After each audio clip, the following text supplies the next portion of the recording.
Note দেয়, 1000 টাকার note. বলে যে ভাই টাকাটা কি জাল না আসল দেখেন তো একটু। দেখি, তারপর আর আমি কিছু বলতে পারিনি। জ্ঞান ফেরার পরে আমি পকেটে হাত দিয়ে, আমার ফোনও নাই, টাকাও নেই।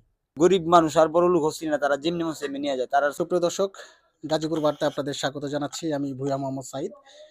আপনারা হরহামেশাই ফেসবুকে সামাজিক যোগাযোগ মাধ্যমে লক্ষ্য করে থাকেন, সামনে একটি কাগজ কিংবা টাকা এনে শুঙায় বা টোকা দেয়। টোকা দেওয়ার পর আপনি সেন্সলেস হয়ে যান। পরবর্তীতে আপনার সমস্ত মালামাল যা থাকে কাছে, মোবাইল, মানিব্যাগ, মোটরসাইকেল, গাড়ি, সব কিন্তু দুর্বৃত্তরা ছিনিয়ে নিয়ে যায়। সেরকমই একটি ঘটনা সাক্ষী হয়েছে আজকে। এই শ্রমিক ভাইটি, তিনি স্থানীয় গ্লোবাস কারখানায় চাকরি করেন। আজকে তিনি তার বেতনের যে টাকা অ্যাকাউন্টে ঢুকেছিল, সেই টাকা তিনি বের করার জন্য এটিএম বুথ যেটি রয়েছে সেখানে যাওয়ার পর দুর্বৃত্তরা তাকে একটি জাল টাকা নোট সামনে ধরে তাকে সেন্সলেস করে যাবতীয় সকল টাকা পয়সা যা ছিল কাছে সব ছিনিয়ে নিয়ে যায়। আমরা একটু তার সাথে কথা বলবো। আচ্ছা, কি হয়েছিল? আপনার নাম পরিচয় কি? চাকরি করেন কোথায়? আমার নাম মোহাম্মদ তারেকুর রহমান, চাকরি করি গ্লোবাস গার্মেন্টসে। আমি আমার বেতনের টাকা উঠাতে যাই বুথে। তারপরে টাকা উঠানোর পরে আমি বাইর হই। বাইর হওয়ার পরে রুট দিয়ে আসতে থাকি বাসায়। তখন আমার সামনে একটা মোটরসাইকেল আসে। আসার পরে একটা টাকার নোট দেয়, 1000 টাকার নোট। বলে যে ভাই টাকাটা কি জাল না আসল দেখেন তো একটু। দেখি, তারপর আর আমি কিছু বলতে পারিনি।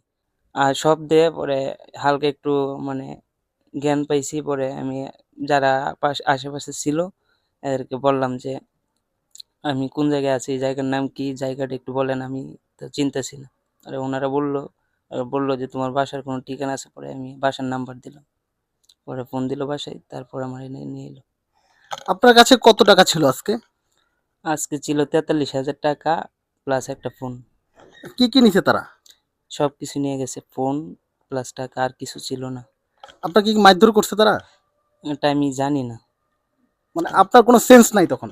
তখন আমি কিছুই বলতে পারি না, জাস্ট জ্ঞান ফেরার পরে আমি পকেটে হাত দিয়ে, আমার ফোনও নেই, টাকাও নেই। বাসায় আসলেন কিভাবে? বাসায় আসছি যখন জ্ঞান ফিরছে ওই জায়গায়, তখন ফোন একজনরে জিজ্ঞেলাম যে ভাই আমি কোন জায়গায় আছি, আমার তো কোনো কিছু মনে পড়তেছে না, টাকাও নাই। ওরা বললো যে তোমার কি বাসার কোনো ডকুমেন্টস আছে? আমি বললাম যে নাম্বারটা মুখস্থ আছে, আর বাসা জানি কিন্তু আমার কাছে কোনো টাকা নাই।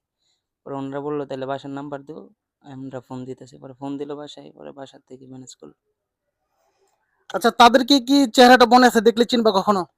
দেখলে একজনকে চিনবো, আর একজন মাস্ক পরা ছিল। ওই মুহূর্তটা যখন ওই ১,০০০ টাকার নোটটা বের করেছিল, কি বলেছিল তারা আর কিভাবে কি করেছিল?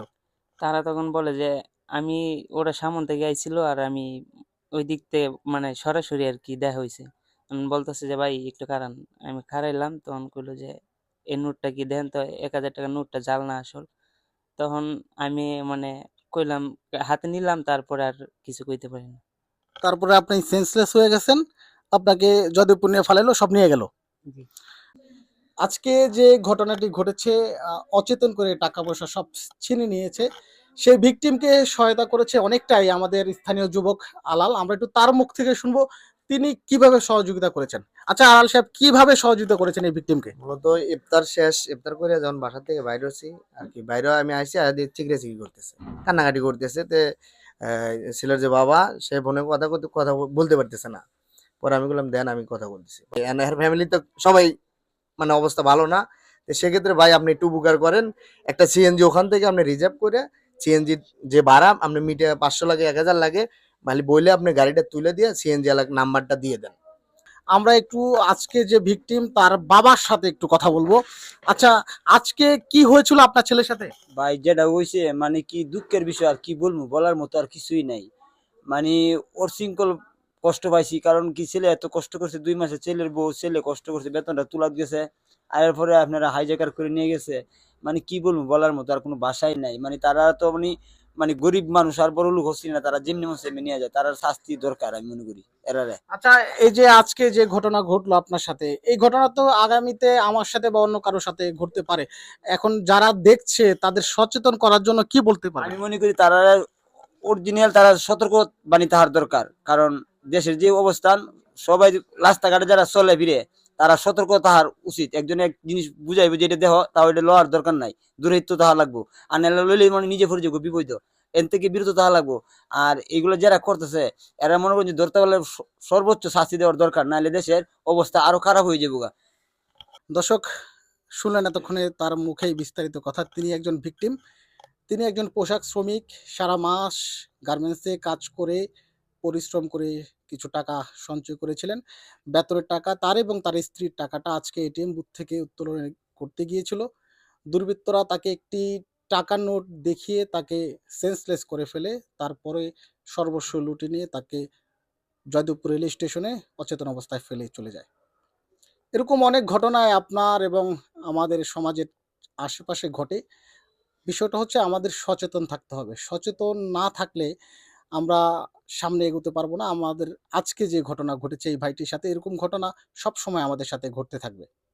সামান্য একটি ভুল সারা জীবনে আমাদের জন্য কষ্ট বয়ে নিয়ে আসবে। সবাই গাজীপুর বার্তার সাথে থাকবেন। পরবর্তী আপডেট আপনাদের অবশ্যই জানিয়ে দেওয়া হবে।